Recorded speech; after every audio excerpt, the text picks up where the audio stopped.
Hi, everybody. It's the Book of Artifacts time. I'm going to make another episode of this. Keep this going. Keep our project here on what is in this book moving. All right. So we're on Drugs and Potions, Part 2. We'll be doing quite a few of these. So cue your psychedelic music. Hit your wax lamp and let the magic of all that, get your black light out. Look at your psychedelic posters. Okay, you guys ready? Breath Mints by DS.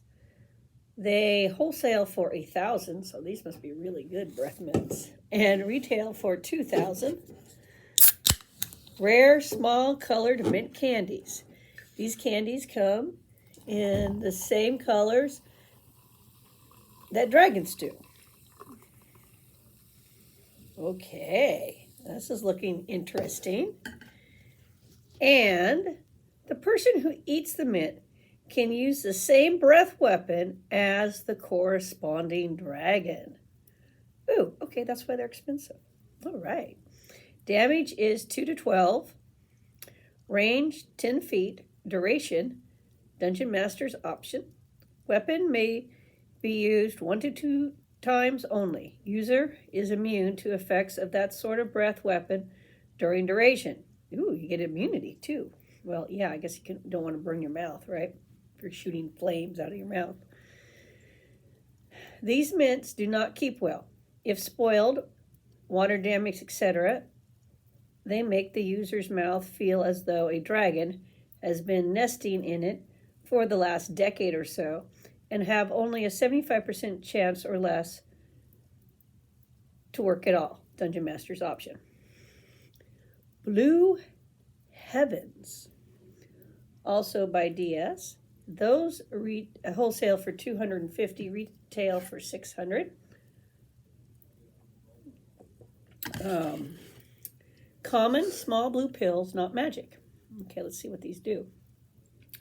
Basically a painkiller. 2 pills are sufficient to kill any pain for 4 hours. Anyone under the influence of these pills are surprised on a roll of 1 to 4 on a 1d6 and cannot surprise any other creatures. All dexterity bonuses are canceled and all attacks are made at -2. Stamina, saving throw adjustment. Another game uses STA for something else, so I always want to say that as a thing. Saving throw adjustment, -3. Addiction factor, 10%. Cumulative. Flashback, 0%. Dangerous mixer, 10%. OD, 10%.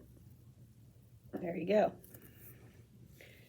Brother Samuel's Summoning Potion. This one's by Mary. Wholesales 10, retails 200.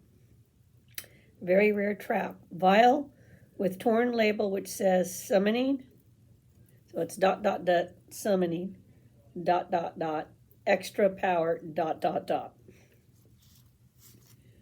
So that's it, can only make out the word summoning and extra power.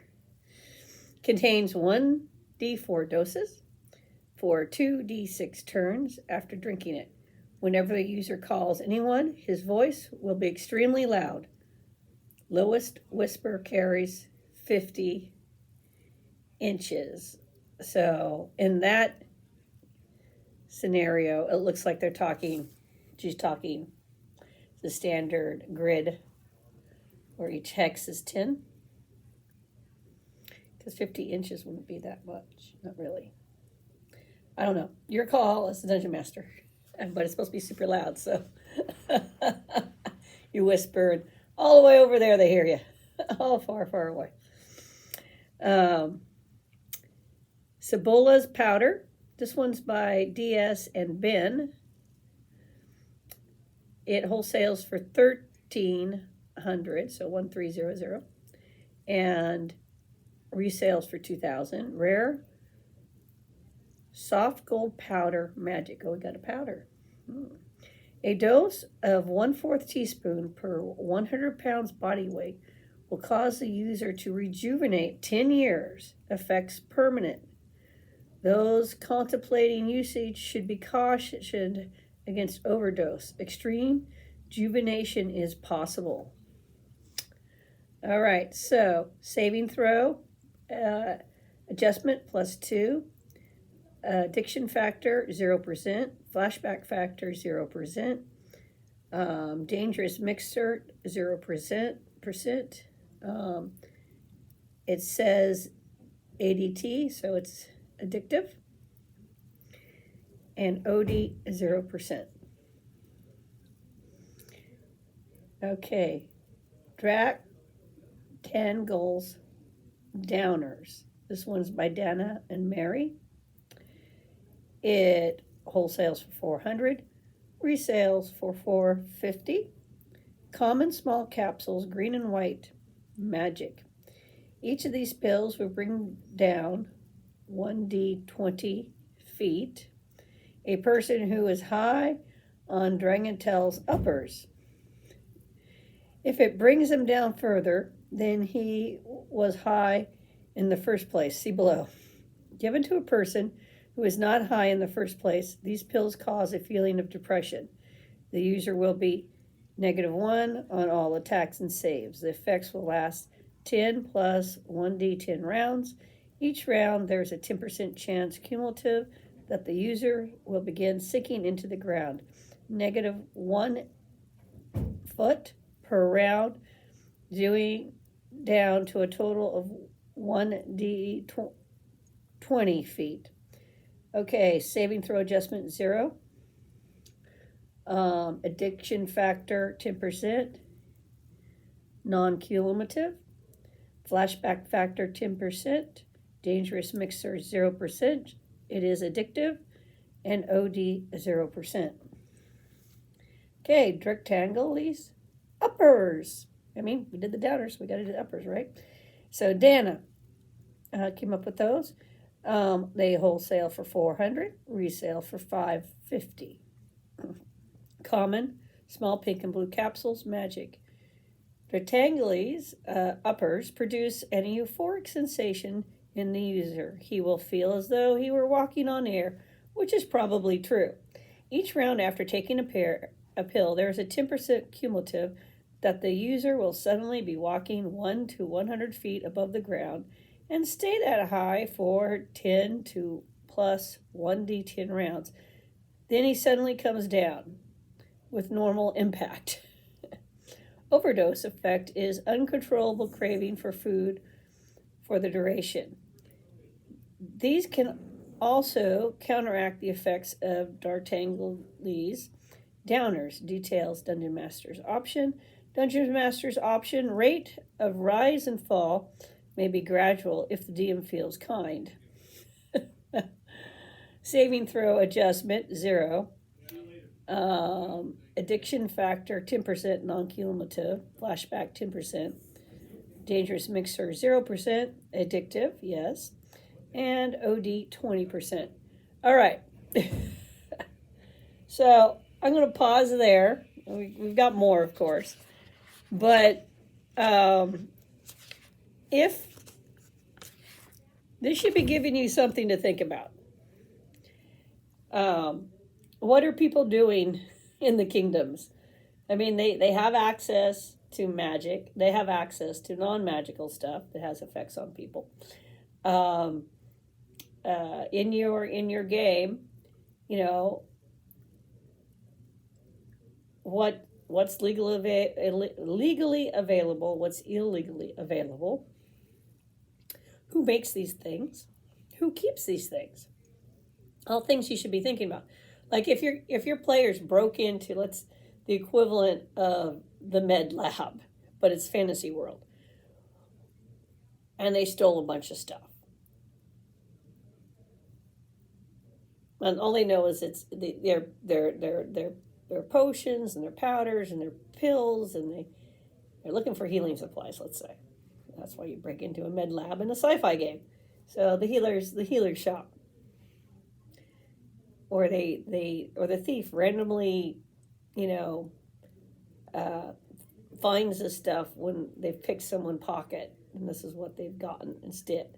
They got some pills. I wonder what they do, right? Or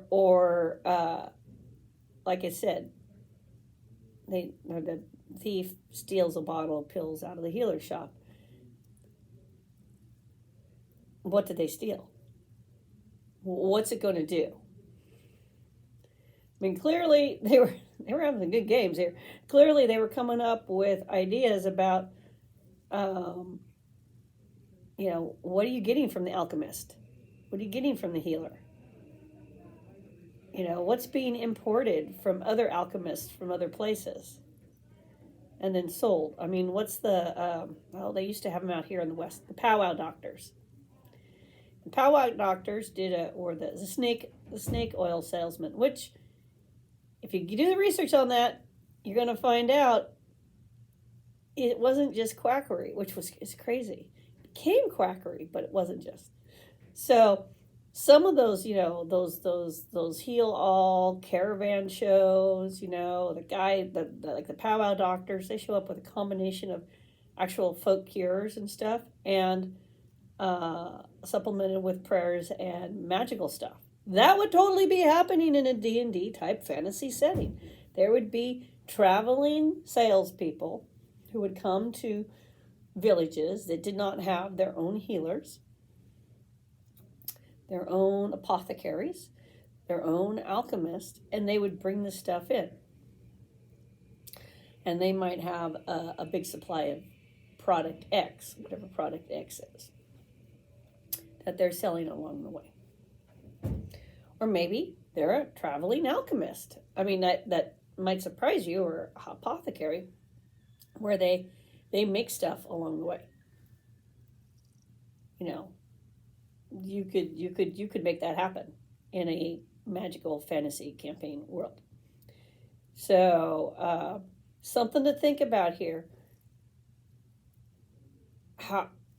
Why wouldn't you have magical drugs and potions that people are trying to take just because of the way it makes them feel? Or that medically, they have they need to kill the pain. What would that do? And then, since we're talking, these folks were really playing in Ardun, where they have all the technological stuff as well, options. So they're going to have your biochemical medications, your synthesized medications, your from a plant source medications, and they're going to have their magical stuff as well. So yeah, something to think about. What do people always want? Youth, feeling good, health. I mean, those are like your common things you see.